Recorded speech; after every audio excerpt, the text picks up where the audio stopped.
Isang uri ng isda na ang presyo kada kilo tumataginting na 50 pesos?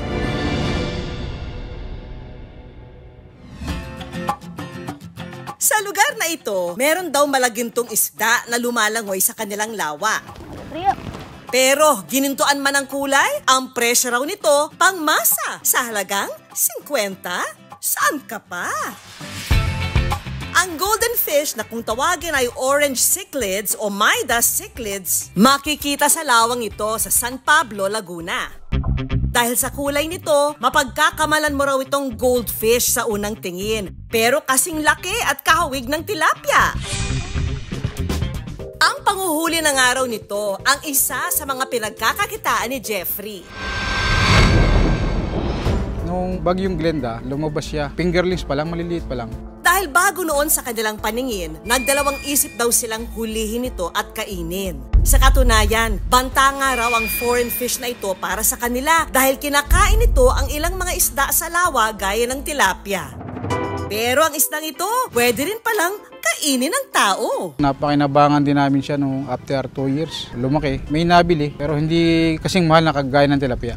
Ginto man ang kulay, hindi naman daw ginto ang presyo. 50 pesos para sa 1 kilo? Ganun lang kasi hindi kilala masyado. Kaya mababa ang presyo niya. Para manghuli at tikman kung masarap nga ba ito. Makakasama natin ngayong gabi ang Sparkle 10 artist na si Shuvie Etrata. Hello sa inyo mga kapuso! Nako, oh my gosh, nandito tayo ngayon sa Sampaloc Lake sa San Pablo, Laguna dahil balita ko, meron daw ginintuang isda na sobrang mura lang dito. Kaya naman, try natin maghuli. 1 kilo, 50 pesos? Interesting. Tara, sabayan niyo ako. Nandito yung kasabay kong manghuli. Kuya Jeff! Madali lang ba tong gawin na to? Oo, madali lang. Madali lang? Mga makakailang kilo kaya ako, kuya? Mga 5. 5. Pero kuya, ikaw yung kumukuha, di ba? 5 piraso siguro. Ay, ako 5 kilo. Kuya ba? Pero kuya, hindi ka magtatrabaho ngayon dahil ako magtatrabaho. Ako ang maghuhuli! Challenge mo naman ako, kuya. Yay! Parang hindi ka naniniwala sa akin, kuya. Hindi nga. Game na game sa ating hamon si Shuvie. Sakay ng balsa, binaybay ni na Jeffrey at Shuvie ang lawa para humanap ng magandang spot. As you can see, mga kapuso, wala pa tong laman. Yan, ito ang ipupuno natin ng mga, ano yan? Midas cichlid. Kuya, dapat marami akong mahuli. Hindi po ako uuwi ng Manila hanggat hindi ako makakahuli ng 5 kilo. Yan. Ayan, yan yung fish. Sandabot. Amoy feeds. Hala sige, pakitaan mo kami ng iyong galing, Shuvie. Feel ko ready na mga isda kasi nararamdaman ko. Tinatawag ko mga kaibigan kong isda.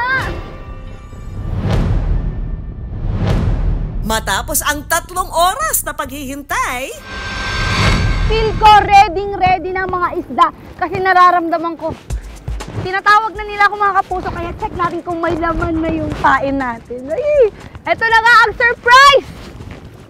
Naka-life jacket. Ay! May nakikita ako mga kapuso! Ayun! Makukulay!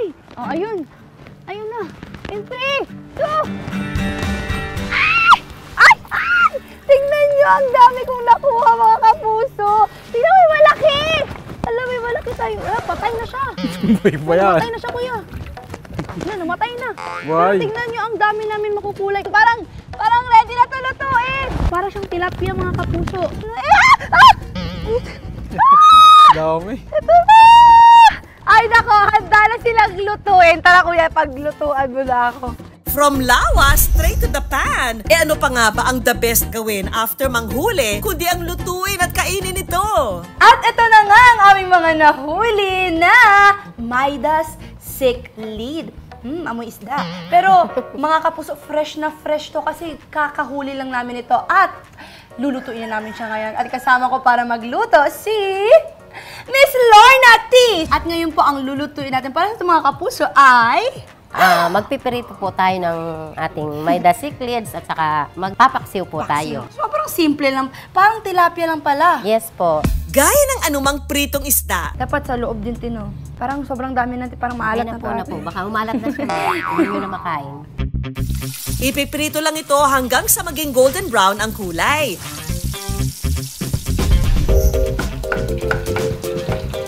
Para naman sa paksiw na may cichlids, ilalagay lang sa isang kaldero ang isda, aasinan, Kasi yung ma'am, isda na yan medyo matabang kaya dapat mas marami yung kasi po kasi ito- mas matabang po siya kaysa sa tilapia natin.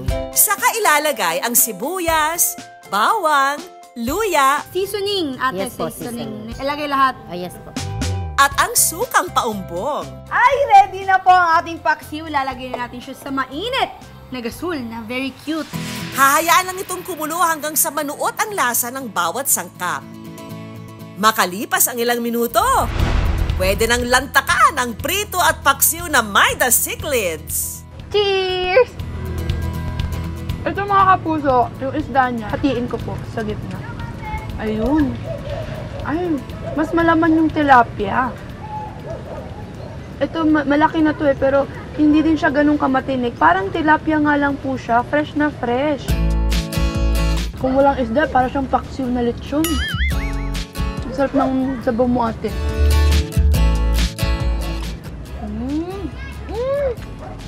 Sarap!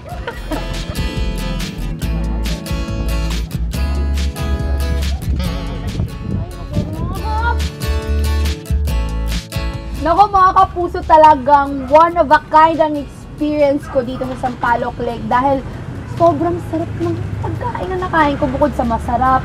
Nako, kaharap mo pa yung magandang tanawin, tapos iba pa yung feeling na yung na-experience mo na ikaw mismo yung kumain sa hinuli mo. Talagang babalik ako dito sa San Pablo, Laguna.